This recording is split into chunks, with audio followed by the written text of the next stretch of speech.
Welcome to my channel. अस्सलामुअलैकुम। आइए जानते हैं तबना नाम के मायने और इसकी तफसीर। हमारा आज का बेबीज़ गर्ल्स नेम है तबना। तबना के इंग्लिश में स्पेल्स हैं TABNA तबना। ये एक इस्लामिक नेम है और लड़कियों के लिए रखा जाता है ये नाम तबना। इस नेम के मायने हैं होशियार, चालाकी।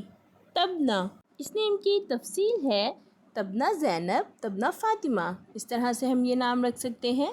आप भी अपने नाम का मायने जानने के लिए कमेंट्स में अपना नाम लिखें और मायने जानिए। एंड अपने नाम की स्पेशल वीडियो बनवाने के लिए भी आप मेरे कमेंट बॉक्स में अपना नाम कमेंट कर सकते हैं। And please like the video, subscribe my channel. Okay dears, फिर मिलेंगे न्यू नेम न्यू वीडियो के साथ। अपना ख्याल रखिएगा, दुआओं में याद रखिएगा। अल्लाह हाफिज़।